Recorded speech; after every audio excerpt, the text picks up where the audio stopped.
우리는 금년을 시작하면서 오늘까지 21번에 걸쳐가지고 광야 여행을 하고 있습니다. 반년 가까이 지금 현재 광야를 걸어가고 있습니다. 그런데 혹여 오해하는 분들이 있을까 봐서 분명히 말씀을 드리지만 광야는 디즈니랜드 여행이 아닙니다.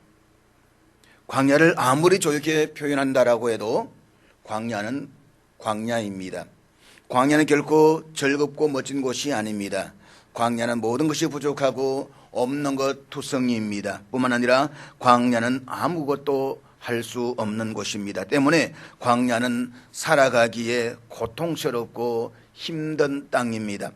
고난이라는 것이 그렇습니다. 우리가 고난을 아무리 좋게 미워한다라고 해도 고난은 엄연히 고난입니다. 때로는 뼛속까지 고통스러운 고난이 찾아올 수도 있습니다. 그것이 광야의 인생입니다. 우리는 이런 광야 같은 인생길에서 생각합니다. 나한테는 왜 이렇게 없는 것밖에 없는가? 이 광야를 언제쯤 벗어날 것인가? 광야에서 너무 오랫동안 머물다 보면 한순간에 빨리 광야를 벗어나기 위해서 뭐라도 해보려는 생각이 들게 됩니다. 더구나 화려한 도시 속에서 온갖 문화를 누리며 살아가는 사람들을 바라보면서 광야를 지나고 있는 자신이 어떤 때는 한심하고 또 낙심될 때가 있습니다. 좀처럼 벗어나지 않는 광야에서 시간이 지날수록 점점 마음이 불안하고 초조해집니다. 그때부터 광야에서 하나님을 찾고 그분의 말씀에 순종할수록 그분이 주신 꿈이 오히려 더 멀어지는 것만 같은 생각이 들기 시작합니다. 그리고 지금까지 붙잡았던 신앙에도 회의가 찾아오고 흔들리기 시작합니다. 믿어도 별 볼 일 없더라. 맨날 나는 광야 속에서 이렇게 힘들게 살아가나, 남들은 저렇게 꽃발길을 걸으면서 아름답게 살아가는데 나는 이것이 무엇인가? 내가 그렇게 열심히 기도하고 열심히 신앙생활하는데 여전히 머무른 이 광야. 그래서 우리는 하나님에 대한 신앙까지 심하게 요동칩니다. 결국 하나님의 방법이 아닌 인간적인 방법으로 보다 쉬운 길을 택하게 됩니다. 그것이 아브라함이 선택했던 방법이었습니다. 아브라함은 하나님께 아들을 약속받고도 17년을 기다렸습니다. 그러다 보니 어느새 아브라함은 86세가 되었고 사라도 아이를 갖기에는 너무 많은 나이가 되어버렸습니다. 고민 끝에 두 사람은 차선책을 선택했습니다. 그리고 낳은 아들이 하갈을 통한 이스마엘이었습니다. 이스마엘은 하나님이 주시겠다고 약속하신 그 자녀가 아닙니다. 이스마엘은 조급한 마음에 인간적인 방법으로 낳은 자녀입니다. 이스마엘의 전략은 당장에는 좋아 보입니다. 없던 집에 아이가 태어나니까 얼마나 반갑겠습니까? 아이의 울음소리가 얼마나 좋았겠습니까? 아이가 재롱부리 너무 좋았습니다. 그렇지만 결과에는 어리석은 생각이었습니다. 이스마엘을 낳으면 반드시 골머리를 썩게 됩니다. 결국 아브라함의 기다리지 못한 성급함이 역사에서 해결할 수 없는 분쟁의 씨앗이 되고 말았습니다. 그러므로 광야를 지나는 우리들에게 참으로 중요한 것은 견디면서 기다리는 것입니다. 내 때가 아니라 하나님의 때를 기다리는 것입니다. 내 방법이 아니라 하나님의 방법이 임하기를 기다리는 것입니다. 하나님이 약속하신 것을 이루어 주실 때까지 믿고 기다리셔야만 합니다. 그런 점에서 광야는 우리의 동기와 의도를 정화시키는 하나님의 장소입니다. 하나님은 이스라엘 백성들을 약속의 가나안 땅에 들어가기 전에 40년 동안 광야의 과정을 거치게 하셨듯이 이 땅에 거룩한 하나님 나라를 세우시기 전에 먼저 광야에서 당신의 백성들인 우리의 마음과 인격을 준비시키십니다. 하나님은 자신의 영광이 아닌 그분의 영광을 보여줄 사람들, 그분의 성품을 따라 사는 사람들을 일으키고 계십니다. 진정으로 경건한 하나님의 사람이 형성되는 것은 바로 이 고난과 핍박의 광야를 통해서입니다. 그 일을 위해서 예수 그리스도라는 바위 위에 탄탄한 기초를 쌓고 계십니다. 하나님은 당신의 백성들이 모래 위에 집을 짓는 것 같은 그런 기초가 없는 인생을 원하지 아니하십니다. 하나님 우리를 위해서 흔들리지 않는 견고한 기초를 준비하고 계십니다. 그러므로 광야를 지나는 우리들이 해야 할 일은 그 하나님을 믿고 신뢰하며 참을성 있게 기다리는 것입니다. 하나님은 마지막 때에 알곡과 쭉중이를 구별하시듯이 메마른 광야의 시기를 통해서 거짓되고 계산된 인간의 속임수로 자신의 집을 짓는 사람과 순종함으로 그분을 기다리는 사람들을 구별해 나가십니다. 하나님은 그분이 다시 오실 그날을 기다리는 사람들을 광야에서 연단시켜서 우리를 위해 예비하신 영원한 천국 새 예루살렘으로 이끌어 가십니다. 우리는 영광스러운 그날을 사모하면서 광야를 믿음으로 버티며 뚜벅뚜벅 걸어가시기를 주의 이름으로 축복합니다. 400여 년 동안 멈추었던 하나님의 묵시가 광야에 있는 세례 요한에게 임했습니다. 하나님의 말씀을 들었던 세례 요한은 광야에서 외치는 자의 소리가 되었습니다. 광야에서 주님이 오실 길을 닦는 자가 되었습니다. 얼마 후에 예수님은 그 길로 세례 요한을 찾아오셔서 세례를 받으셨습니다. 예수님은 요단강에서 세례를 받으실 때에 성령의 충만함을 받으셨습니다. 그리고 많은 사람이 있는 곳에서 하나님 아버지의 칭찬과 인정을 받으셨습니다. 하나님 아버지는 예수님의 귀에 대고 아주 작은 목소리로 아들아 잘 듣거라, 나는 너를 사랑한단다, 너를 아주 기뻐한단다, 네가 내 마음에 너무 들어, 그러나 이 사실은 절대로 비밀로 해야 된다, 그렇게 속삭이지 않았습니다. 하나님 아버지는 이 사실을 하늘에서 아주 큰 소리를 외치듯이 외치셨습니다. 와, 너는 내 아들이다. 내가 너를 사랑한다. 나는 너를 정말로 마음에 든다. 내가 너를 너무 기뻐한다. 마태복음 저자인 마태는 이 소리를 예수님만 살짝 들은 것이 아니라 주위의 사람들도 들었다라고 증거하고 있습니다. 그리고 마태는 하늘로서 소리가 있어 말씀하시되 라고 말하면서 그 앞에 헬라어로 이두라는 감탄사를 쓰고 있습니다. 이두라는 감탄사, 와! 요즘 말 와우!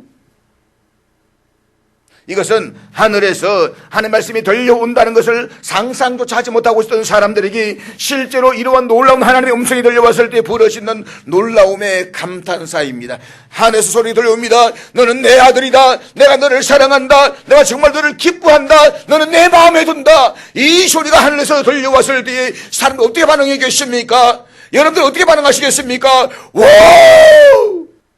많은 그리스도인들 그리고 우리들은 성령의 능력 안에 살아가기 위해서는 이런 체험만 있으면 된다라고 생각을 합니다. 그러나 아닙니다. 예수님께서 세례를 받으신 다음에 이러한 일들을 한번 생각해 보시길 바랍니다. 마태복음 3장 마지막 절에서 이 엄청난 놀라운 사건을 기록한 이후에 바로 이어지는 오늘 본문 1절을 이렇게 증언하고 있습니다. 우리 본문 1절 다 같이 읽도록 하겠습니다. 같이 읽습니다. 시작. 그때 예수께서 성령에 이끌리어 마귀에게 시험을 받으러 광야로 가사. 예수님께서는 세례 요한에게 세례를 받으신 후 성령으로 충만하셨습니다. 그리고 그 하나님 아버지로부터 칭찬과 인정을 받으셨습니다. 그 다음에 우리가 일반적으로 생각한다고 한다면 예수님은 하나님 아버지와 미룰 여행을 떠나셔야만 합니다. 그래야 이야기가 맞습니다. 그런데 성령 충만함을 경험하자마자 예수님은 곧바로 어디로 나가셨습니까? 광야로 나가셨습니다. 오늘 많은 그리스도인들은 신앙생활하면서 성령 충만이 건강과 축복을 누리는 보정수표점으로 생각을 합니다. 성령이 충만하면 기적이 일어나고 하나님의 나라가 임하는 시초라고 생각을 합니다. 그래서 성령 충만하면 모든 문제가 다 해결될 것이라고 믿습니다. 그런데 예수님은 그렇지가 않았습니다. 예수님은 성령의 충만함을 입은 후에 광야로 나가셨습니다. 그렇다면 예수님께서 광야로 나가신 이유가 무엇입니까? 예수님께서 이끌려 가셨던 그 광야는 어떤 곳입니까? 그리고 광야에서의 예수님을 통해서 우리가 붙잡아야 할 교훈은 무엇일까요? 첫째로 광야는 성령의 이끌림이 있는 곳입니다. 우리가 앞에 사진을 보게 됩니다만 이 사진은 예수님이 성령에 이끌리셔서 가신 유대 광야입니다. 사진에서 볼 수가 있듯이 예수님께서 이끌려 가신 광야는 1차적으로는 사람들이 살지 않는 물과 숲이 거의 없는 거친 황무지를 가리킵니다. 더 나아가 그 광야는 다른 사람들과의 교제가 없는 곳, 의지할 것이라고는 아무것도 없는 고독의 상징적 장소이기도 합니다. 예수님은 절대 고독과 황폐함이 있는 곳, 이 광야로 들어가셨습니다. 그런데 오늘 본문은 예수님이 광야로 가신 상황을 놓고 이렇게 말씀합니다. 예수께서 성령에 이끌리어 광야로 가사. 본문에서 이끌리어 가사라는 말을 헬라어로 보면 낮은 곳에서 보다 높은 곳으로 인도하다 혹은 데리고 가다 라는 의미를 가지고 있습니다. 따라서 이 부분을 헬라어 원문으로 직역하면 이렇습니다. 예수께서 성령으로 말미암아 광야로 인도하여 올려졌다. 본문과 병행 구절인 마가복음 1장 12절에서는 성령이 예수를 광야로 몰아내신지라라고 되어 있습니다. 여기서 몰아내신다라고 하는 부분을 헬라어로 직역하면 그가 그 광야 안으로 내던져지고 있다라는 말입니다. 그런가 하면 누가복음 4장 1절은 광야에서 성령에게 이끌리시며 라고 되어져 있습니다. 그리고 이 부분을 헬라어로 직역하면 성령에게 몰려가시다 라는 말입니다. 그러니까 예수님께서 충만하게 임하셨던 그 성령께서 예수님을 광야로 몰고 가셨다는 것입니다. 뚝 떨어서 광야를 내던지셨다, 그런 의미의 말씀입니다. 이란 표현은 성령이 예수님을 사람들과 단절된 채 고립된 광야, 아무것도 의지할 수 없는 광야에 강권적으로 내던졌다라는 사실을 이야기하고 있습니다. 그럼에도 불구하고 여기에는 성령의 이끄심에 대한 예수님의 순종적인 행동을 보여주고 있습니다. 그러니까 예수님은 절대적 고독과 유혹이 기다리고 있는 시험과 고난의 현장에서도 성령의 이끄심에 전적으로 순종하며 기꺼이 나아가셨다는 것입니다. 그것은 우리가 나중에 예수님께서 십자가로 나가실 때까지도 순종하는 삶을 통해서 예수님의 모습을 우리가 볼 수가 있습니다. 그렇게 하심으로써 앞으로 펼쳐질 공생의 사역 기간 동안 그의 삶이 오직 성령의 인도를 받으며 하나님께 순종하는 삶이 될 것임을 우리에게 보여주고 있습니다. 사랑하는 여러분, 우리들 모두가 성령의 충만함을 받는 것을 좋아합니다. 성령 충만, 성령불로, 성령의 불로, 성령의 불로 라고 우리는 열심히 찬양을 합니다. 그래서 하나님의 인재를 보다 강하게 느끼고 그분의 음성을 듣기 위해서 성령 집회를 찾아다니는 사람들도 많이 있습니다. 그런가 하면 우리 어느 누군가의 신앙생활이 별로 마음에 들지 않을 때에 이런 말들을 합니다. 저 사람은 성령 충만하지 못해서 저래. 그러니까 저 사람은 성령 충만함을 받아야 돼. 제 말을 오해하지는 마십시오. 물론 우리는 꺼림없이 성령의 충만함을 받아야만 합니다. 사랑하는 여러분, 성령의 충만을 받으시길 축복합니다. 성령의 충만을 받으십시오. 성령의 내주하심과 성령의 충만함은 다른 것입니다. 우리가 예수를 구주로 믿고 고백하는 순간 성령께서는 우리 안에 내주하고 계십니다. 그 성령께서는 결코 우리를 떠나가지 아니하십니다. 그러나 성령의 충만함은 다릅니다. 우리 안에는 거룩한 성령의 법과 육신의 법이 가득 차 있습니다. 그래서 성령의 법과 육신의 법으로 끊임없이 싸우고 있습니다. 거룩과 탐욕, 성결함과 부패함, 이것들이 우리 안에서 서로 상호작용하면서 끊임없이 부딪히고 있는 것입니다. 그러기 때문에 우리는 하나님 안에서 성령의 충만을 받아야 됩니다. 육신의 법을 이기기 위해서는 성령의 법이 우리를 다스리게 해야 되는 것입니다. 그러기 위해서 우리는 하나님을 더 간절히 사모해야만 합니다. 그리고 그런 마음을 가지고 있으면 하나님을 체험하는 일이 나타나게 될 것입니다. 그런데 많은 사람들은 성령이 충만하면 만사 형통의 길을 걷게 될 것이라고 생각을 합니다. 시험 걱정 모든 괴로움은 사라질 것이라고 믿습니다. 그렇지만 성경을 제대로 읽어보십시오. 그들은 성령의 충만을 받은 후에 우리가 생각하는 그런 꽃단장된 길을 걷지 않았습니다. 성령의 충만을 받은 후에 행복한 허니문의 시간을 보내지도 않았습니다. 성령의 충만을 받은 그들은 언제나 광야로 나갔습니다. 하나님께서는 자신을 섬기는 일에 있어가지고 우리를 사용하시기 위해서 설정해 놓은 공식이 있습니다. 그것은 성령의 충만함을 받음 플러스 성령께서 그를 광야로 몰아가심에 따라 광야로 들어감은 리꼬르는 성령의 권능으로 돌아오심. 그러니까 성령의 충만을 받고 난 뒤에 광야로 들어가고 그 광야에서 성령의 권능을 받아서 세상을 나가는 것, 이게 하나님이 우리를 선택하시고 쓰시는 공식이다라고 하는 것입니다. 그러므로 성령이 여러분을 충만하게 임하셨을 때 여러분은 여러분 자신을 광야로 인도하시도록 성령께 맡겨드려야만 합니다. 성령의 이끄심에 저항하지 마십시오. 광야에 갇혀있는 자신을 발견하게 됐을 때에 성급하게 부흥 집회의 밝은 조명으로 있는 곳으로 돌아가려고 하지 마십시오. 그냥 광야에 머물면서 하나님께서 나를 만들어 가도록 맡겨두십시오. 예수님이 성령에 이끌려 광야로 가시다라고 하는 것은 성령께서 성도들을 평탄한 길로만 인도하시는 분이 아니라는 사실을 깨닫게 합니다. 성령께서는 성도들을 때로 고난의 광야로, 때로는 시험의 광야로 인도하십니다.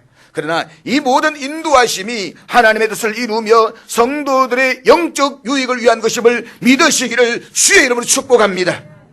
그러므로 우리 광야는 하나님이 저와 여러분을 이 땅에서 하나님의 나라를 세워가는 일을 위해서 준비시키시고 장차 우리가 들어가게 될 제사장 나라의 백성으로 만들어 가시는 장소입니다. 그런 의미에서 광야는 성도들을 정련시키는 하나님의 장소입니다. 하나님은 거기에서 여러분을 기다리고 계십니다. 그리고 그곳에서 보다 성숙한 제사장 나라의 백성으로 세워가십니다. 그래서 결코 흔들리지 않는 성숙한 여러분을 통해서 이 땅에 하나님의 나라를 세워가기를 기대하고 계시는 것입니다. 둘째로 광야는 시험이 있는 곳입니다. 본문 2절의 말씀은 예수님께서 40일 동안 어떤 상황에 계셨는가를 우리에게 말씀하고 있는데 본문 2절 말씀 다 같이 읽도록 하겠습니다. 같이 읽습니다. 시작. 40일을 밤낮으로 금식하신 후에 줄이신지라. 예수님께서는 40일 동안 아무것도 먹지 않고 철저하게 금식하셨습니다. 그런데 어떤 사람들은 이 부분에 대해서 예수님이 초인간적인 하나님이셨기 때문에 충분히 그렇게 하실 수 있었다라고 생각하고 있습니다. 하지만 마태의 말은 계속됩니다. 줄이신지라. 여기서 줄이셨다라고 하는 말은 예수님도 우리가 똑같이 먹지 않으면 굶주림의 고통을 당하는 지극히 평범한 인간이셨다는 말입니다. 그렇습니다. 예수님은 죄는 없으시지만 우리와 똑같은 인간으로 이 땅에 오셨습니다. 그래서 예수님도 때로는 우리들처럼 눈물을 흘리셨고 피곤해 하셨습니다. 동일하게 예수님은 40일 동안 아무것도 먹지 않으셨을 때에 어느 인간들처럼 몹시 굶주려 있었습니다. 바로 이때 사탄이 찾아왔습니다. 그리고 사탄이 예수님을 시험했는데 본문 3절 말씀 우리 다 같이 읽도록 하겠습니다. 같이 읽습니다. 시작. 시험하는 자가 예수께 나와서 이르되 내가 만일 하나님의 아들이거든 명하여 이 돌들로 떡덩이가 되게 하라. 네가 만일 하나님의 아들이거든 명하여 이 돌들로 떡덩이가 되게 하라. 여러분, 사탄은 예수님이 하나님의 아들이며 무한한 능력을 지닌 분이심을 잘 알고 있었습니다. 그 다음에 사탄은 돌로 떡을 만드는 그런 시험이 아니라 얼마든지 다른 여러 가지 시험을 던질 수도 있었지 않겠습니까? 그럼에 불구하고 사탄은 왜 하필이면 예수님께 돌로 떡을 만들 것을 요구했을까요? 그것은 예수님께서 지금 40일을 금식하시면서 굶주리셨습니다. 그리고 예수님 앉아있는 광야의 주위에는 수많은 돌들이 흩어져 있습니다. 우리들 같으면 3일만 금식을 해도 닭이 통닭처럼 보이고 돌이 떡처럼 보이지 않습니까? 제가 과거에 기도원 가서 기도할 때에 3일 금식하니까 기도원에 닭이 뚝 날아가는데 완전 통닭이었습니다. 얼마나 먹고 싶은 통닭이었던지. 자, 지금 예수님 맞닥뜨리고 있는 가장 힘들고 연약한 상황은 무엇입니까? 음식에 관한 것입니다. 먹는 것. 사탄은 예수님이 목마름과 배고픔 앞에서 여느 인간처럼 심각한 고통에 빠지는 지극히 연약한 인간적 존재임을 직시하셨습니다. 그래서 사탄은 지금 예수님이 겪고 있는 가장 연약한 부분을 집중적으로 공격하고 있는 것입니다. 예수님은 택하신 자들을 구원하시기 위해서 하늘 보좌를 버리시고 이 땅에 오셨습니다. 그리고 인류를 구원하시고자 십자가에서 죽음까지도 각오하셨습니다. 그 예수님께서 광야 40일을 통해서 하나님의 백성들을 위한 구원의 사역의 첫 발을 내딛기 직전에 서 있습니다. 이럴 때 예수님 하여금 돌로 떡을 만들게 하라라고 하는 이 예수님의 시험은 예수님으로 하여금 떡으로만 사는 사람이 되고 마는 것입니다. 굶주림을 위해서 해결하기 위해서는 모든 방법들을 정당화하면서 떡을 구하는 세상의 인간들처럼 되어버리고 마는 것입니다. 이것은 예수님께서 이 땅에 오신 궁극적인 목적을 왜곡하고 하나님의 뜻을 배반하려 하는 사탄의 의도가 숨겨져 있습니다. 오늘 본문에서 우리가 주목해야 할 단어는 광야와 줄이셨다라는 표현입니다. 광야는 이 땅에 인간이 살고 있는 배경을 그리고 줄였다라는 것은 모든 인간의 근본 상태인 결핍의 문제를 한마디로 요약해 놓은 것입니다. 광야와 같이 황폐한 상황에서 굶주림이라는 결핍의 상태는 곧 인간 실존의 참 모습입니다. 여러분, 우리가 하루 세 끼를 먹고 편하게 잠잘 수 있다는 것이 얼마나 큰 축복인지 모릅니다. 그렇기 때문에 이스라엘 백성들이 광야에서 가장 먼저 굶주림과 목마름의 시험을 받아야 했던 것입니다. 그리고 광야의 결핍에서 오는 이 고통과 시험은 오늘의 우리가 직면하고 있는 실존의 문제입니다. 사랑하는 여러분, 우리는 여기에서 사탄의 전략을 정확하게 읽어야만 합니다. 사탄은 우리보다 몇십 배, 몇백 배나 똑똑합니다. 사탄은 처음부터 되지도 않는 어려운 방법들을 선택하지 않습니다. 괜히 안 될 일에 집중해가지고 힘 빼는 그런 사탄이 아닙니다. 사탄은 아주 지능적이고 집요하게 우리를 공격합니다. 그것은 우리의 가장 연약한 부분을 집중적으로 공격한다는 것입니다. 가만히 보십시오. 돈에 약한 사람은 언젠가는 돈 때문에 넘어집니다. 명예욕이 강한 사람은 언젠가는 그 명예욕 때문에 무너집니다. 그렇기 때문에 우리는 정신을 바짝 차리고 깨어 있어야만 합니다. 믿음에 굳게 서서 사탄과 맞서 싸워야만 합니다. 나 자신의 약한 부분이 무엇인가를 안다라고 한다면 그 부분에 대해서 자유할 수 있도록 기도하는 가운데 성령의 도우심을 구해야만 하는 것입니다. 동물의 세계를 보면 사자는 얼룩말이 자기보다 훨씬 약한 존재임에도 불구하고 결코 무리들 속에 있는 얼룩말을 공격하지 않습니다. 사자는 얼룩말의 무리 주위를 어슬렁거리면서 따라다니다가 그 무리에서 떨어져 나온 얼룩말을 발견하면 잽싸게 달려가서 목을 물어서 잡아먹습니다. 우리의 원수 사탄 마귀도 이처럼 우는 사자와 같이 삼킬 자를 두루 찾아다닙니다. 그러다가 믿음의 흥에서 뒤처진 사람들, 믿음의 확신이 없이 방황하는 사람들, 공동체 중심에 서지를 못하고 잠시 떨어져 나와서 갈등하는 사람들, 사탄은 이런 사람들을 집중 공격합니다. 그래서 믿음에 대한 회의가 들게 하고 공동체의 사람들은 섭섭한 마음을 갖게 합니다.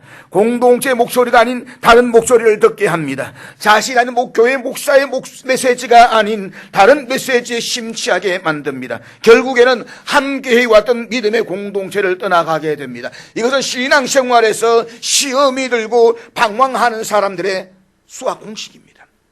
그러면 사랑하는 여러분, 아무리 힘들고 어려워도 믿음의 공동체를 벗어나면 안 됩니다. 공동체와 함께 있지 않고 멀찍이 떨어져 있을 때에 우리는 시험에 빠져들기 시작하는 것입니다. 베드로가 시험에 빠져서 예수를 부인했던 것도 그가 예수님을 멀찍이 따라갔기 때문입니다. 코로나 사태로 정상적인 예배가 중단되면서 많은 사람들이 공동체와 단절된 채 생활하고 있습니다. 이 단절된 상태가 길어지면 길어질수록 결국 신앙을 잃어버리고 세상으로 나갈 가능성은 훨씬 더 높아집니다. 중세시대 때에 혹사병이 유럽을 휩쓸었을 때에 유럽의 인구의 3분의 1이 죽었습니다. 그때 가장 심각한 문제는 공동체의 파괴였습니다. 가정의 파괴, 공동체의 파괴. 왜냐하면 바로 옆에 있던 식구도 죽어가니까 가정도 소용없습니다. 내가 살아야 되니까 다 뿔뿔이 도망가는 것입니다. 내 형제가 죽어가는데도 불구하고 다 내 배에 인기쳤습니다. 근데 그때에 공동체 중심에 있었던 사람이 누구냐? 종교 개혁자들이었고 교회였습니다. 저빙글 같은 경우에도 주변에 이 흑사병 걸린 사람들을 치유하면서 봉사하다가 자신이 흑사병에 걸렸습니다. 죽음 직전까지 갔습니다. 그 당시에 공동체를 붙잡고 가정을 지켰던 유일한 단체가 무엇이냐? 종교개혁자들이고 교회였습니다. 중요한 것은 우리가 힘들수록 이웃을 생각하고 힘들수록 공동체와 함께 하는 것입니다. 그러므로 공동체 속으로 들어오십시오. 주님을 가까이 하고 공동체의 형제 자매들과 가까이 하십시오. 신앙 힘들고 어려울 때에 공동체의 성도들과 함께 메시지를 주고받으면서 서로 위로하면서 하루를 보내보십시오. 공동체 바깥의 어떤 소리가 아니라 공동체 안의 소리에 집중하십시오. 예수님은 하나님의 나라를 세우시기 위해서 육신을 입고 이 땅에 오셨습니다. 그리고 그 사역을 시작하시기 전에 먼저 성령 이끌리심을 따라서 광야로 들어가셨습니다. 그것은 사탄에게 빼앗긴 나라와 권세와 영광을 되찾기 위해서였습니다. 사탄과 맞대기를 통해서 사탄을 굴복시키고 하나님의 승리를 만방에 알리셔야만 했습니다. 이 일을 이루시기 위해서 광야로 들어가셨던 것입니다. 그런데 사탄은 예수님이 하나님의 아들이신 것을 몰랐을까요? 다 알고 있었습니다. 그리고 사탄은 하나님의 아들이 자신의 유혹에 넘어갈 것이라고 생각하지도 않았을 것입니다. 게임은 보나 마나였습니다. 이 퍼펙트로 끝난 승리입니다. 그럼에도 불구하고 사탄은 3번씩이나 예수님을 유혹했던 이유가 무엇일까요? 사탄은 예수님에게 자신의 왕국이 빼앗길 것을 잘 알고 있었습니다. 그렇다라고 사탄은 가만히 앉아서 자기 나라를 빼앗길 수는 없었습니다. 예수님이 하나님 나라를 세우는 것을 가만히 보고만 있을 수는 없었습니다. 그래서 사탄은 최후의 발악을 하고 있는 것입니다. 그렇지만 결국 사탄은 예수님에게 패배하고 말았습니다.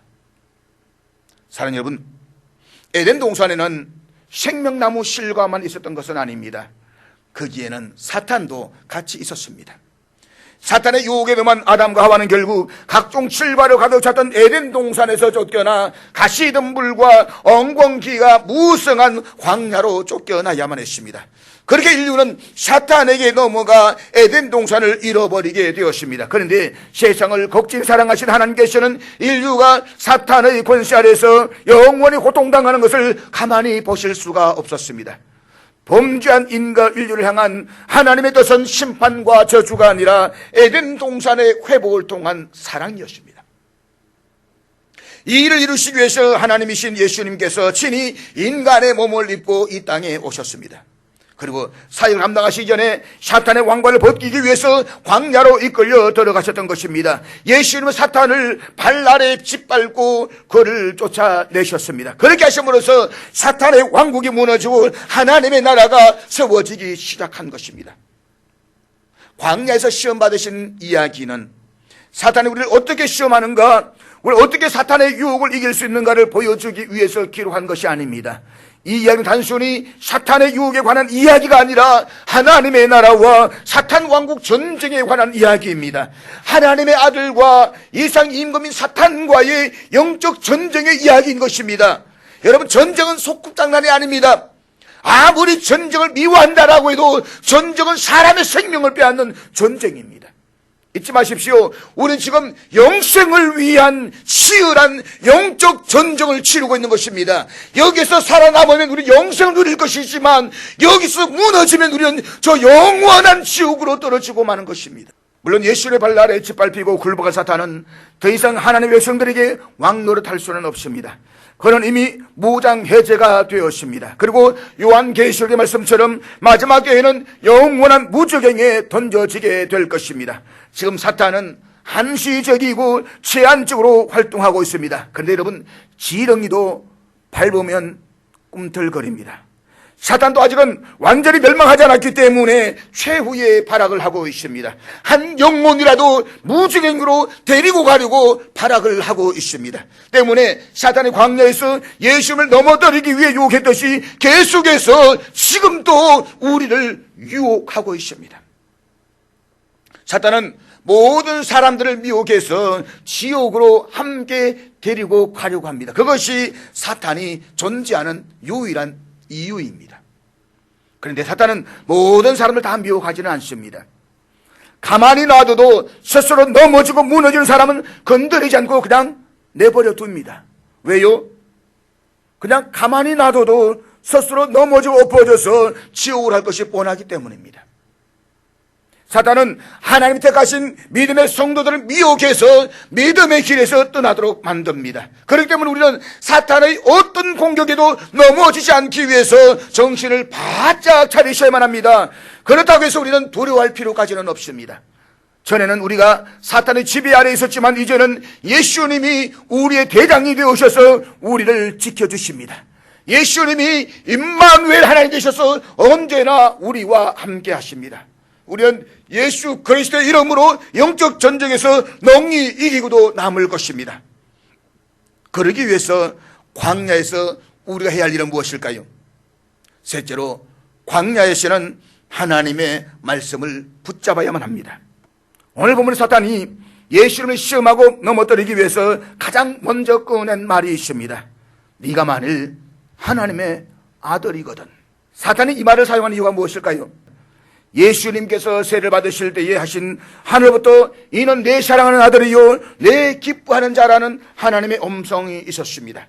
사탄은 바로 지금 이 점을 붙들고 늘어지고 있는 것입니다. 즉 사탄은 하나님의 말씀을 하시자마자 곧이어 등장해서 바로 그 하나님의 말씀을 지금 회방하고 있습니다. 만일 하나님께서 예수님을 가리켜 다른 말씀을 하셨다라고 한다면 아마도 사탄도 역시 그런 다른 말씀을 붙잡고 늘어졌을 것입니다. 이런 예는 사탄이 인류의 조상인 아담 때로부터 줄곧 사용해 왔던 방법입니다. 하나님께서는 에덴 동산에 아담과 하와를 만드시고 선악과를 먹으면 정령 죽으려고 말씀하셨습니다. 그랬더니 사탄은 곧 아담과 하와의 집권에서 아니라고 죽지 않는다고 라고 말하면서 하나님의 말씀을 왜곡시키고 회방했습니다. 그런가 하면 사탄은 사도 바울이 복음을 전한 곳마다 유대인들을 동원해서 다른 복음을 전하게 함으로써 복음을 회방했습니다.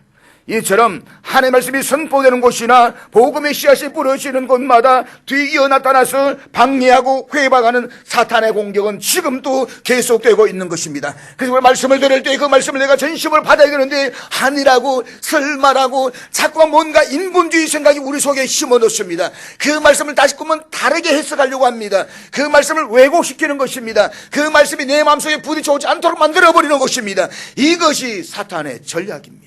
그렇기 때문에 우리는 이런 사탄의 정체를 분명히 파악하고 현명하게 대처할 줄 아는 지혜를 가져야만 합니다. 흔히 사람들은 사탄이나 마귀라고 하면 무시무시한 형상을 하고 질병이나 재앙을 들인 무서운 존재로 떠올립니다. 그러나 사탄이 하는 가장 중요한 일은 그러한 질병이나 재앙을 내려갔던 것이 아니라 바로 하나님의 말씀을 회방하는 것입니다. 왜냐하면 질병이나 재앙은 기껏해야 인간의 신체나 재산을 파괴하는 정도의 피해밖에 주지를 못하지만 말씀을 빼앗아버린 모든 것을 다 빼앗는 것이 되기 때문인 것입니다. 그렇기 때문에 우리가 사탄의 괴계에 빠지지 않으려면 무엇보다 먼저 말씀을 바로 알고 그 말씀을 붙잡아야만 합니다. 시험에 들고 낙심이 찾아올 때마다 우리가 해야 할 일은 하나님의 말씀을 꽉 붙잡고 있는 것입니다. 그것이 오늘 본문에서 예수님이 보여주신 모습입니다. 예수님께서는 사탄의 시험과 유혹 앞에서 말씀으로 대처하셨습니다. 본문 4절 말씀인데 우리 4절 다 같이 읽도록 하겠습니다. 같이 읽습니다. 시작. 하나님의 입으로부터 나오는 모든 말씀으로 살 것이라 하셨느니라 하시니, 사탄은 40일 금식한 후 그야말로 극도의 배고픔을 느끼고 계시던 예수님을 향해서 돌을 떡으로 만들라고 유혹을 했습니다. 사탄은 예수님을 유혹하기 위해서 굶주림이라는 육체적 욕망을 허용했던 것입니다. 그렇지만 이런 사탄의 유혹에 대한 예수님의 대답은 아주 단호했습니다. 예수님은 사탄과의 일체 불필요한 대화도 나누지 아니하시고 오직 기록된 말씀만을 방패로 삼아서 사탄의 유혹을 물리치셨던 것입니다. 그렇습니다. 광야에서 우리가 해야 할 일은 논쟁이 아니라 말씀을 붙잡는 것입니다. 간혹 보면 은혜를 받았다는 사람들이 자신의 경험이나 생각을 우선시함으로써 넘어지는 사람들이 종종 있습니다. 우리가 사탄의 유혹을 물리치고 영적 전쟁에 승리하기 위해서는 우리들의 섣부른 경험이나 생각을 버리고 오직 하나님의 말씀만을 붙잡아야만 합니다. 말씀을 삶의 궁극적인 판단의 기준으로 삼고 삶의 목표도 말씀에서 찾아야만 합니다. 사랑하는 여러분, 오직 하나님의 말씀만이 사탄을 물리칠 수가 있습니다.